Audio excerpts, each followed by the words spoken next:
Where do we go to get that energy we need and that to keep our focus and to keep our drive? Whenever you're moving from one level to the other and you have to reinvent yourself, the adjustment, it's very, very difficult. It's very, very challenging. And I think that you need to begin to remind yourself of your why. You know, Nietzsche said, if you know the why for living, if you know why you're doing something, it will empower you to endure anything that you're going through. When you're working in corporations, you're working in financial services, it's a very competitive area. It's very, very dynamic. This is the era that Peter Drucker calls the era of the 3 C's: accelerated change, overwhelming complexity, and tremendous competition. And so people are tensed and very, very stressed out. So how do you deal with that? And knowing why you do what it is that you do. The name of the game right now is perceptual and psychological. It's the mental adjustments that we must make in the midst of the difficulties. That's what leaders do. Leaders don't panic. They're not intimidated by the change. They're not intimidated by the difficulties. What they are empowered by it. I remember reading something that says not what you don't have is what you think you need that keeps you from handling the difficulties and the challenges of life. That we have everything we need within us to face and to deal with whatever we have at hand, because we're more powerful than anything that we're up against. Now, these mental adjustments and this idea that I've got what I need, I mean, in some ways that represents who I am. For many years, I was living a life that I was not designed to do. I'm designed to speak. That's what I do. But for 42 years, I'm 62 now, for 42 years, I was doing something I wasn't designed to do, because when I looked at what I wanted to do, that was to speak, to train, to empower people, that my inner conversation to myself was, Les Brown, you can't do that. You were labeled educable mental retarded in the 5th grade. You have no college training. You were born in an abandoned building on a floor. You don't even know your birth parents. You can't do that. You are DT. You were called the dumb twin. Those words became my reality for many years. And then someone came along and interrupted that conversation in my head and said, Mr. Brown, they tell me about to drop out of school. And I said, well, yes. Why? I can't, I'm not smart like my brother. And I'll never forget when we first met, I was in his class waiting on another student, and he came in and said, young man, go to his board and work this problem out for me. I said, sir, I can't do that. I'm not one of your students. He said, it doesn't matter. Follow my directions anyhow. And I said, I can't, sir. And he said, why? I said, sir, because I'm educable mental retarded. He said, don't you ever say that again. Someone's opinion of you does not have to become your reality. So now this man changed how I saw myself. When I saw myself as the dumb twin, and that was the conversation in my head. That was given to me. That's what I believed. I accepted that. So the things that I was up against academically, they began to appear not as difficult as I thought they were, because now he empowered me. Before then, right before then, up to that point, the things that were placed before me, I would stumble, I would slow the class down, because I was convinced that I was dumb. I believed what they said to me. And this guy came along and he changed my perception of myself. Someone said that people don't live life as it is, they live life as they are. And so what we have to do as leaders, I don't care where you are in customer service, managing people, that you have to do during the tough times, you have to bring the best out of yourself. So it's right now, it's at this time of the struggle. We go through a restructuring, we have competition that's doing weird stuff out in the market. And what you're saying is it's right now that tests my mettle, that builds me as a leader. Yes, without any question. The sign that I saw the other day that said, if you're going through hell, don't stop. Keep moving. You know, you got to continue to move. And if you continue to move and make the adjustments and fine tune your strategy and let the people on the organization know, hey, look here, we're going to make this happen. And here's what they have to do. They have to come from a place of it's possible. And once people begin to know that it's possible, then they begin to work within that framework. Sometimes we have to be intelligently ignorant. Many people fail to achieve the goals that they're capable of doing because they judge according to appearances, they know too much, and they think themselves out of it. What we have to do in this point in time, at this period of our history, is begin to be open to the possibility that it's possible, that we can do this. And the next step is that it's necessary. It's necessary that we find a way to make this work, that we look for ways to optimize the efficiency of our operation. It's necessary that everybody gets on the same page. It's necessary that we develop one vision, one voice, and higher standards on how we're going to begin to drive the culture, to impact our bottom line, to begin to take the level of customer service that we envision to another level to dominate the marketplace. It's necessary. Being second place is not name of the game. That's not acceptable. We've got to make it happen. And that it's you and it's me. All of us must take ownership for it. It was George Bernard Shaw who said, the people that make it in life, they look around for the circumstances that they want, and if they can't find them, they create them. That's what leaders do. And how do I take that picture that I have and get my employees to really see the possibility as well? Speed of the leader, speed of the group. You have got to buy into it. You've got to believe it. The difference between leaders and people that are followers.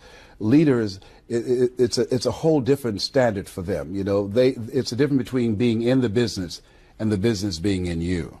That it has to be who you are and that you set the pace for the organization. If the leader becomes cynical, if there's any doubt, if you don't have absolute faith that you can make it happen, if you become cynical, if they sense that you don't believe that it can happen, if you start complaining about the fact that you can't get your higher-ups to answer, or there's so much political bureaucracy that we have to deal with, that you're frustrated, that you don't know what to do, that you're pulling your hair out, that you can't sleep at night because of the fact that it's out of your control. If you have that victim mindset and feeling powerless, that nonverbal communication, your facial expression, your energy, the spirit of who you are, that will permeate and contaminate the spirit of the organization. Many leaders, their effectiveness with their people, their impact, their influence begins to diminish because they don't take the time to sharpen their minds, to build their faith, to build their skills, to empower and increase their confidence in themselves. So part of what we have to do, all leaders, you have to take time to pour into yourself, and you've got to also reach out. You've got to have a board of advisors, and it's your support committee that will give you a home court advantage. More teams win at home than they do on the road. 87%. Why? Because they have people cheering for them. I think that all leaders should have people around them, their group, their mastermind group, that will help to pour into them. There's safety and counsel that they can talk to. One of the things I always tell leaders is that ask for help, not because you're weak, but because you want to remain strong. And ask for help, and don't stop until you get it. What do I do if I'm just not interested in playing this game? You know, it's easier. Maybe I'll just coast it out. You know, some of us have had our careers for a long time. Yes. Can't I just mark time until this passes, or, you know, until something new comes along? You can't do that. You can become a volunteer victim and choose to play your life out like that.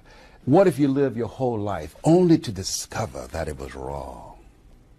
That you just showed up, they paid you just enough to keep you from quitting, and you worked just hard enough to keep from getting fired. I had a friend of mine say to me, I was in radio at that point in time, working for Skyway Broadcasting Company in Columbus, Ohio, and this guy named Horace Perkins, he was the head of sales. He said, Les Brown, you are sorry. I said, what do you mean, man? You know, I'm sorry. I'm the #1 personality in the morning here in Columbus. What do you mean? He said, it's still not enough. You can do better than that, man. Your abilities, your talents go beyond this microphone. You can do more than that. You're more than just a disc jockey. I said, well, how do I do that? He says, never ask how. Just make your commitment that you're going to develop yourself, man. He said, live full, Les, and die empty. Wow, that grabbed me. I did not know at that point in time, I just saw myself as a disc jockey. He challenged me. You know, Robert Schuller said, you either expand or you are expendable. Today, you've got to be flexible, you've got to be adaptable, you've got to be versatile, and you've got to take responsibility for your own education, for taking control of your own career and advancing yourself. Taking responsibility for your life. You're not doing it for the corporation. You're not doing it for your supervisor. You're giving your best at all times, under all circumstances, because that's who you are. I think there's a principle there that sometimes it's just my sheer commitment and willingness to keep hammering away at what I know needs to be done. I'll never forget, Mr. Washington said, Mr. Brown, I said, yes, sir. He said, what do you want to do with your life, young man? I said, I want to take care of my mother, sir. My mother's a domestic worker in Miami Beach. You know, we used to eat the food left over, Todd, from the families that Mama cooked for. They would say, Mamie, whatever food is left over, you've adopted these 7 kids. Mama was 46, had a 3rd grade education. They said, you can pack it up and take it home and feed those children that you have adopted. And had they not done that, many nights we would have gone to bed hungry. And wow, I admire this woman. Saw her on knees scrubbing floors and cleaning toilets to take care of us. And looking at her example and her relentlessness and her unstoppable spirit, she didn't let anything stop her. And as we begin to look at ourselves and look at our lives and look at where we are, one of the things that I know that we can do more than we can ever begin to imagine. But many times we have to begin to look at ourselves and realize that who we've been up to this point has not cut it, and we've got to begin to challenge ourselves to dig deeper. Einstein said the thinking that has brought me this far has created some problems that this thinking can't solve. And as leaders, we have to begin to look at ourselves, and we have to be the message that we bring. And if we want to produce greater results out of our people and where we are, we've got to radically change who we are. And I'll tell anybody listening to us right now, what is it about you that you know that one thing, that if you radically change that one thing, it will change your leadership. It will spark a new level of inspiration in the people that you're working with and take them to another level. What is that one thing? And once we do that, it's unlimited of what we can do, because if you're persistent and keep coming back again and again and again, even a broke clock is right twice a day. Now, isn't it true, though, that when it comes down to that one thing, I'm pretty comfortable with my faults.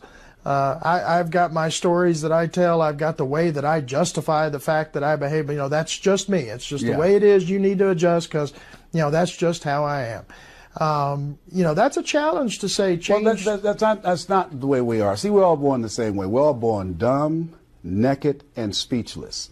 And no one comes here knowing anything. A tree can't be anything but a tree. But the greatest power that we have as human beings, we have the power to change. Choose ye this day whom ye shall serve, the mediocre part of you or the greatness that you have within you. Challenge yourself. I can come out of a program like this or some sort of a reflection and decide, okay, I can make a little change. There's a change that I feel I can make.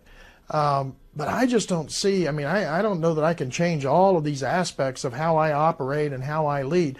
I think that what you said is crucial right here. You said, I don't know if I can do that. When I looked at the goals that I wanted to achieve, my heart said I can do that. If you ask most people, if you had your life to live over again, do you believe that you can do more than what you've done? If most people are honest, they will raise their hands and say yes. Then why is it that we don't do this? And the way that we ever do anything is we first make the commitment to do it. That's what we do. John F. Kennedy, he said, we're going to the moon. He wasn't a scientist. The technology was not around then. He said, in 10 years, we're going to the moon. He made a commitment. He spoke it into existence. In the beginning was the word. He said, we're going to the moon. We're going to make this happen. That was a commitment of this country. We're going to the moon. We will get there before the Russians. And there was a collective buy-in that everybody bought into it. Nobody questioned it because he said it with absolute faith. And everybody got on the page and began to look for ways of how we're going to make this happen. But what most people do is they go to, I don't know how to do it. They go to, how do we do it? Asking those questions. No, make the commitment. Once you make the commitment, the how, the way, the resources, the ideas, everything you need to make it happen will begin to show up and reveal itself. Once I realize that I've got the ability and I've got it in me in my own unique, sort of way, how do I achieve my potential? What's the next step for me as a leader?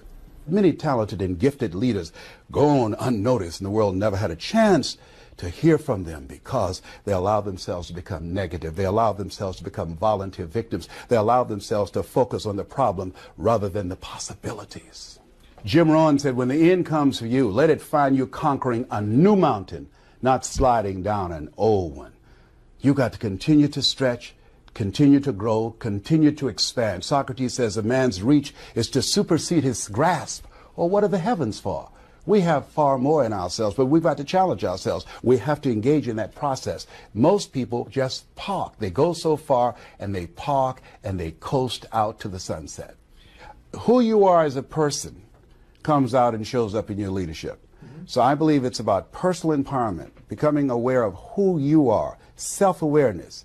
And what is it that drives you? What is it that motivates you? What is it that you want? Is cultivating a sense of goodness and greatness within yourself and working on yourself and saying to yourself, I deserve this. I deserve this standard of greatness from myself, and pushing yourself. And the next level, as you engage in that process, comes a commitment of how you manage yourself, your times, your skills, your talents, your abilities, how you work with others. As you gain greater insight into yourself, you gain greater insight into others. And out of that comes some achievements that you can point to. And then that brings you to self-fulfillment. How do we get here? What worked? What did not work? Now let's go back to the process all over again. It's a continuous, ongoing process. That's why Robert Schuller said, success is never ending. We can always better our best.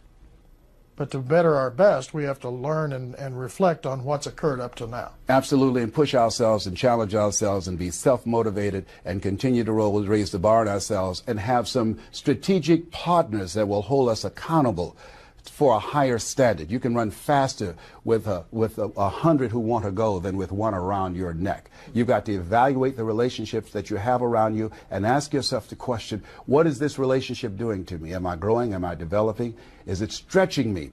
If you're the smartest one in your group, you need to get a new group. So you've got to have people around you that you can learn from and that you can grow from. What would you leave us with? What do you want us to remember in this opportunity? What contribution are you going to make to us and our thinking to make this whole initiative and our role as leaders successful? Continue to raise the bar on yourself and understand and know that there's more in you to express, to do, than you can ever begin to imagine. Henry David Thoreau talked about that when you're moving in the direction of your dream, you will have some uncommon hours, some magical moments. There are moments when you say, wow, I can't believe that it's me. But you also go through this period, what Joseph Campbell called the long, dark journey of the soul. Life will catch you on the blind side. You will say, why did this have to happen to me? Why not you? Who would you suggest? It's called life. And so what we have to do is buckle in and we have to deal with it. We have to suck it up. It's not personal. It's called life. What did Forrest Gump say? Life is like a box of chocolates. You never know what you're going to get. He was right. Absolutely. Well, Les, I really appreciate this time. Again, thank you so much for your contribution. Thank you. I appreciate you for the opportunity.